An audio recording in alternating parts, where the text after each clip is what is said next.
All right. Hey, everybody. Welcome to this video. So today I want to be discussing how to increase your monthly sales for your e-commerce business by 100 to 200 to even 300% next month.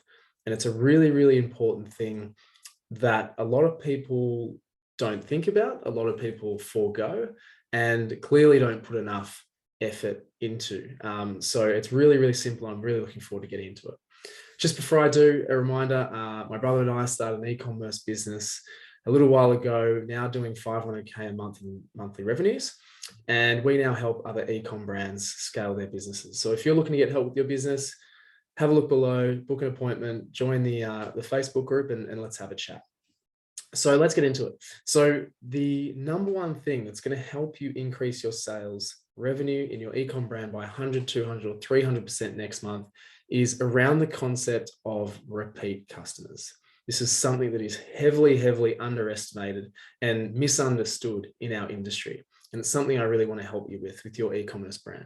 So the moment we actually realized what this was and how this could actually benefit us in a mathematical sense, dramatically increased the revenue and sales in our business and the focus of our business to what a business really stands for in a brand and the relationships we actually have with our customers.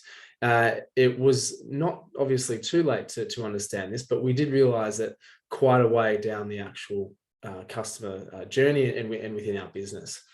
And so why people sort of don't think about this is because they're so focused on, the next sale, the next couple of weeks, the next month in sales, about generating new traffic, new conversions, and new revenue. And they don't really realize the goal that sits underneath their feet, really. And working on strategies around how to extract more revenue from your current customers in the form of repeat buyers is, as I say, the most underrated and understated thing that's being done in the industry right now. So we'll go through some strategies about how to actually enhance this and how you can actually help this to increase your revenue next month. And so firstly, I just want to go into, why this is the best method. You acquire a customer in the very first instance, incurring some cost to you, whether that's a physical dollar cost from advertising, whether it's a time or effort cost from, pounding the pavement, building connections, jumping on a podcast, doing influencer stuff, whatever it may be, there is a cost per acquisition. This is something that a lot of businesses don't actually understand and is super, super important, particularly when it comes to advertising dollars. That cost, once you acquire them, is basically fixed up front. So for example, if you've got, you sell a $100 product to somebody and it costs you $50 up front in your cost per acquisition, there's obviously a 100% markup on that. Whilst that number of $50 per acquisition might not necessarily be affordable in the sense of if you have to do that every single time to get every single customer, where there's cream on top of that $100 is if they obviously come back. The cost to acquire them only occurs once. So $50 to turn into $100 is the first sale. If they come back, it's $50 to acquire 200 and $50 to acquire 300, et cetera, et cetera, et cetera. So the more revenue you can extract from current customers, the more profitable you are going to be and the more potential you've got to actually increase your overall revenues. So naturally, there's always going to be a certain level of new customers per month. That's exactly what we want, and repeat customers per month. And what we want is we really want to have repeat customers, ideally between that 30 to even 60% rate of your actual sales. But we want to keep that percentage pretty stable as we also build up the new customer base, right? So as we've grown, as Karmic's grown from 50 to 100 to 200 to 500K a month, we've seen the repeat customer rates fluctuate, but in every growth spurt of new customers, we obviously see that number decline. And then as water finds its level, that number actually increases, but our overall gross revenue and sales has actually increased. So we hover around that 50 to 60% repeat customer rate, which is massively contributes to the profitability of our business and the ability we have to extract revenue from our customer base. So cost per acquisitions is super important. We've, before we started working with one of our clients, they had like a 5% repeat customer rate.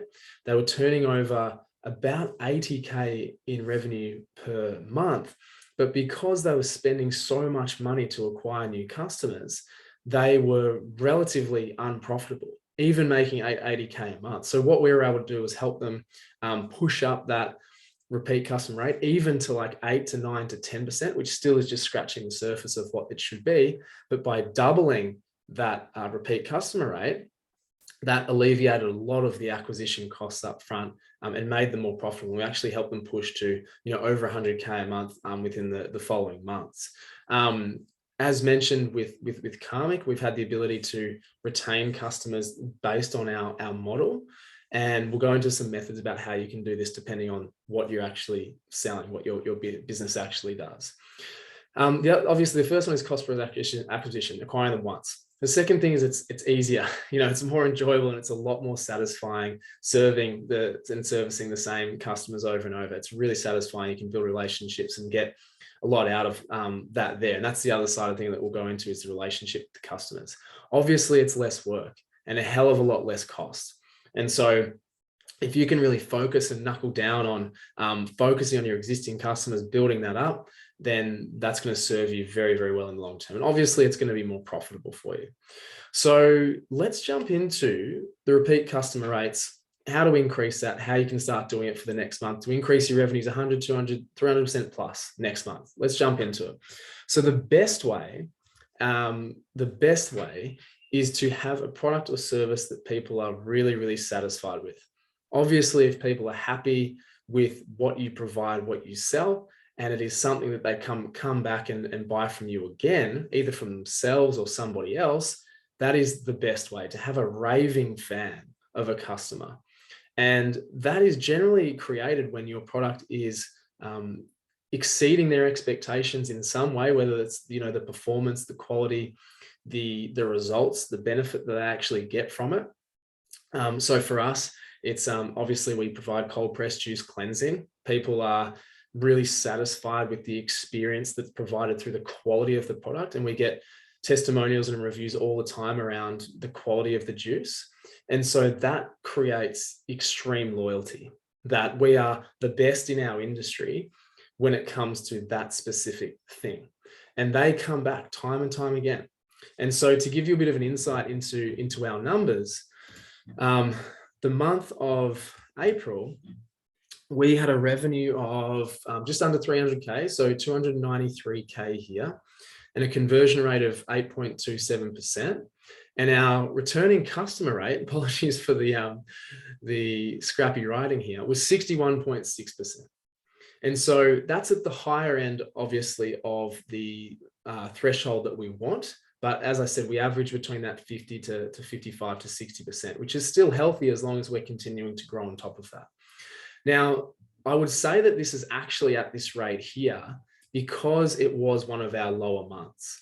And we put that down to Easter, the Easter period, the Easter week, where people were on break and, indulging and all that sort of thing. So not many people, well, less people were looking to do juice cleansers at that point. But now, start of May, end of Easter, we're really ramping up with our sales. So we'll be close to that 400 to 500 back there this month. But when our revenues are lower in the months, we see a higher repeat customer rate. So in our growth months, in our bigger months, this will be close to that 45 to 50%. And that's the direct impact it can have. And as I say, as you scale up your sales, this is basically, the stepping stone of your revenues. The percentages of repeat customer rates will increase and decrease accordingly. So in growth stages, the repeat customer rate is going to go down, and then it will go back up when you level out. It'll go down, and then it'll go back up when you level out, et cetera, et cetera. And so, as I say, ours has fluctuated in this fashion the entire way through, but we've continued to obviously grow in that sense as well. And so the first thing is, obviously to have a product or service that people are really happy with that promotes repeat customers. The second thing is upsells and cross sells. So if you don't necessarily have one thing that really drives repeat customers, such as us, which is, cleanse programs and juice programs, that's the one thing that we do. you can really diversify what you actually do. So if it's a one-off purchase, you can upsell and cross-sell complementary products. Okay, so having a diversity of products that somebody can come back for to be able to increase that average order value and average lifetime value is another way that you can do this. And that's obviously promoted through your websites, through your socials, through your email marketing, all those types of strategies. That's a short one, but it's a way to think that, you know, if you're very narrow in your product offering, that's one way you can start to think of what else can I tack on. An example of us, even though we are just kind of one product, we actually brought in other cleanse programs. So we went from our very first product, our flagship product, which was a yin yang cleanse. That's what we named it. It was the purpose of it.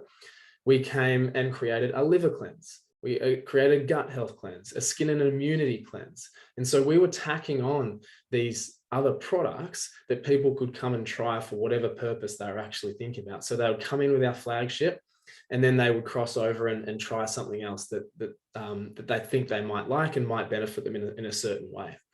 So that's one way you can actually use the upsells and cross sells, have different products, different offers. The third thing comes down to the relationship and affinity that customers have with you. So this extends on the, you know, satisfaction with the product and service, but it's more technical in how you can adopt this. So the first thing is customer service.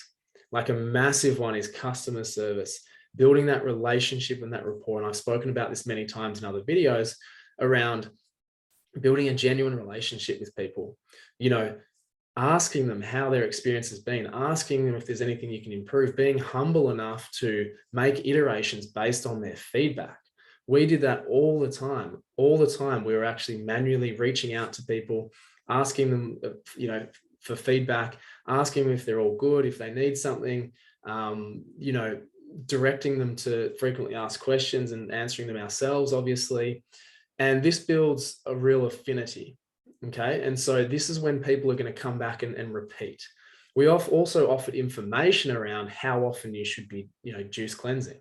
So for your type of product, you can do the same thing. Make recommendations. How often should you change X? How often should you replace your Y? How often should you do a juice cleanse in our case?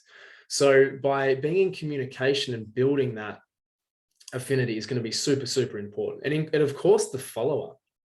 You know, follow customers up, not just before and in the middle, but afterwards as well. Set calendar reminders, have automated emails.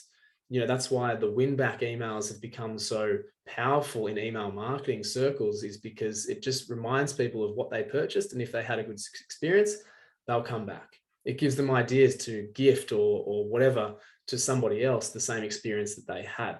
And so that ties into, I guess, marketing. So marketing around with your relationships and your affinity too. So on your socials, on your emails, whatever it may be, marketing your product constantly and getting that social proof is super, super important to reiterate and build that connection and that repeat customer rate. So a real little hack for us, for example, with our social media, our ads on Facebook, we don't exclude people who have purchased before, because we want those people to comment on our posts first and foremost, to say, yes, they had a great experience, or, you know, looking forward to my cleanse. But the added effect of that is we want people who have done it and purchased before to see our ads again, so that they get reminded that, yes, I had a great experience, I should order again. And that in itself has been a really powerful tool that we've used to drive more repeat customers. So your socials, your emails, everything should be around this personal touch and this affinity to you as the business and the business owner, reminding people of why they should be coming back. And the third element of that relationship with your customers is around reviews and social proof. Optimizing your business around reviews is so important, not only for the legitimacy, but also from a consumer's point of view. If they request a review from you, if you request a review from them, it consciously makes them think about you and about your business in hopefully a positive light, and then physically typing something in to give that feedback and review, you know, taking that 1 or 2 minutes, it burns in their memory even more how much of a great experience they had. And so it's so amazing how often it comes up that once they have performed that and really solidified in their mind that they feel good about you and your business, the direct impact that they can have in their day-to-day when they're speaking with people about certain things, the law of attraction comes in here massively, that, you just so happen to be writing a review and then you're talking to someone about a cleanse that you just did or a product that you did and you love. That's what it all comes down to. Again, a little hack here, a little tip is that you can actually offer an incentive for that review so that they feel obliged to write a more positive one, a glowing review. Hopefully they would anyway, but to actually get them from the concept of, hey, write us a review because you had a good experience, to, hey, write us a review, we'd love to hear about your experience and we'll give you this incentive as well. For example, a gift card voucher or something like that.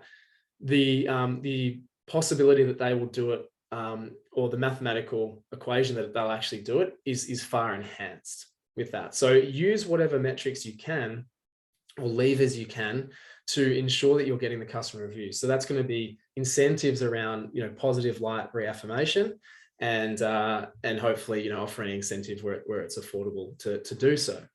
And so that is 3 ways that you can increase your repeat customer rates, increase your revenue and sales for the next month by 100, 200, 300%, as well as increase your profitability. Because as I said, we're only costing to acquire the customer once. Anything over and above that generally is, cream on top of what you've actually extracted from them. And the more that we can calculate that and get people coming back and get that range of 30 to 50 to 60% repeat customer rates as you grow, the more profitable and the more revenue you're actually going to produce. So I really hope that helps. Any questions, as always, let me know. Feel free to DM me. But I hope I got that point across about how important repeat customer rates are and how really low rates can break your business, and higher rates, mid-tier rates, can actually really grow your business, so that you're not chasing your tail and being unprofitable and your business basically has an expiry date on it. So I hope that helps. Look forward to seeing you in the next one. Bye for now.